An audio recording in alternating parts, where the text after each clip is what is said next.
नीलम मुनीर ने दुबई में शादी कर ली। दूल्हा कौन है, आइए जानते हैं। पाकिस्तानी शोबिज इंडस्ट्री की मारूफ अदाकारा नीलम मुनीर ने फैमिली और दोस्तों की मौजूदगी में मुस्लिम रस्मो रिवाज के मुताबिक निकाह करके अपनी नई जिंदगी का आगाज कर दिया। अदाकारा नीलम मुनीर का शुमार मकबूल तरीन और हसीन अदाकाराओं में किया जाता है। उन्होंने कई सुपरहिट ड्रामों में अपनी फनकाराना सलाहियतों का मुजाहिरा करके नुमाया मकाम हासिल किया है। नीलम मुनीर के प्रोजेक्ट्स में हमार, दिल मोम का दिया, कैद तन्हाई, अश्क और एहराम जुनू जैसे नाम शामिल हैं।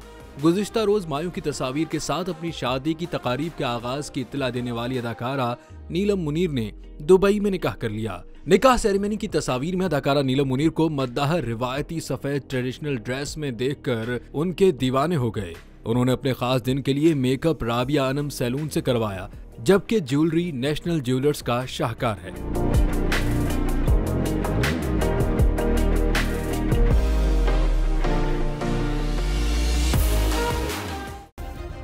सब्सक्राइब करें और बेल दबाएं ताकि कोई खबर रह न जाए।